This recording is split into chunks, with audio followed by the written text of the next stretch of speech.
Good morning, Essential Yoga Program friends. I'm Marty Harger, and welcome to this YouTube and Facebook recording.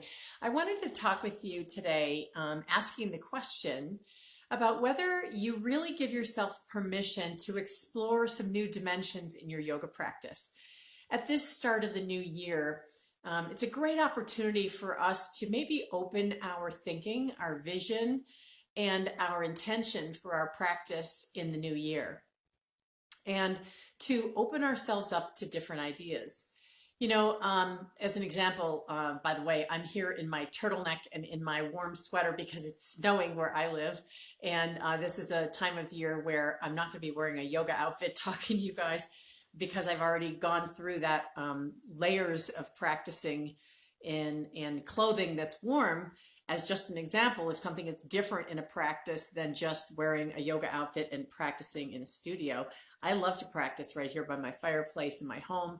And you can probably see a little bit of the outdoors of the balcony where it's snowing heavily right now. So why am I bringing this up? Because I think that sometimes we get into a pattern of practice in our yoga practice. And I'm talking about this to you personally and you as instructors and you as studio owners.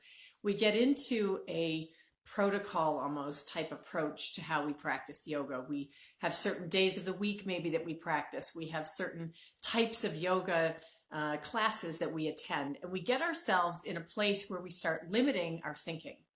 And I really believe that this year, as we're clarifying our vision, we're connecting with others, and we're starting to move out in new directions, that it's time to perhaps leave behind some things that had been very helpful to us over the last few years, but perhaps looking at a new way we're going to be bringing our yoga practice into every single day of our lives, through meditation, through the way we focus on our breath, and the different approaches that we may use in asana practice. So today I wanted to encourage you to get the petitgrain essential oil out. And the reason about petitgrain, which is, by the way, steam distilled from the leaves of the bitter orange tree, petitgrain is a really powerful aroma, and aromatically it's one that is used often in perfuming and in colognes because it has a beautiful anchoring scent. It was one that when I first became exposed to the petitgrain oil, I wasn't sure I really liked it. It seemed very strong to me. But I love using it individually in a diffuser, just a little bit of it, because it goes a long way. I like blending it with other things. But the reason I'm bringing it up today is because it is the oil of ancestry.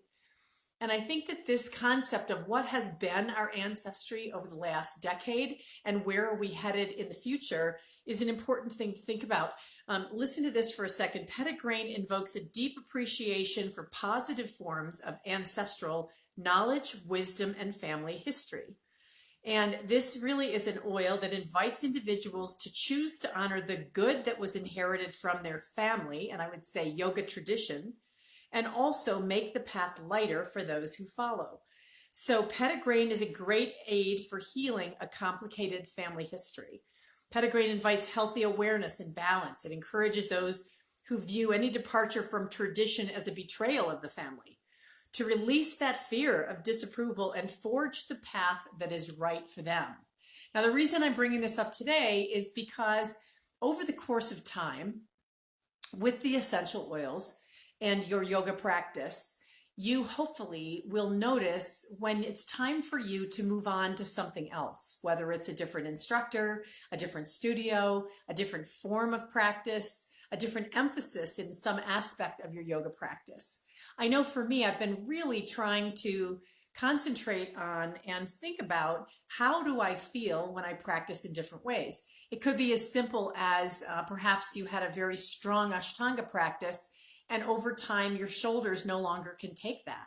It doesn't mean that you don't appreciate and love the Ashtanga approach, but it does mean that perhaps it's time for you to honor your ancestry by being okay about the traditions and aspects of that that are applicable for you, but take those with you as you advance your practice in a new direction in this new year. I think that this clarity, 2020 vision, we can think about being able to be clear about what it is that we are, what the role is of yoga in our lives is a really important message to ask ourselves at this time. It's a time where we're letting go of things that were valuable to us in the previous decade, but really are not a part of where we're heading. And this may be people, this may be even an essential oil that you loved, that you maybe put aside for a while and bring up a new one. So I mentioned petitgrain on many, many levels today. Again, the oil of ancestry, an oil that is one that for me, I didn't used to like and now I really love. And that kind of progression is something we need to give ourselves in our yoga practice and the way we incorporate the doTERRA essential oils into that practice. I think that, I just want to make sure today that my message is no matter what form of yoga that you practice, that you know that permission granted to you, for you, from those who've taught you in the lineage that you follow, it's okay to experiment. It's okay to try other things. And I hope that this is a year that will bring you clarity on what part of your yoga practice is really for you and what part you've been hanging on to with tradition that maybe it's time to let go of and explore some new dimensions. I look forward to hearing from any of you about where you're headed with your yoga practice, your teaching, your studio. Perhaps it's time to take a fresh look. And for those of you out there in snow country, hope you have a great day on the slopes. I'm looking forward to a gathering with a lot of my wonderful women wellness friends and look forward to having a great week and month ahead. Thanks, everyone. Enjoy your practice, whatever that looks like today. Namaste.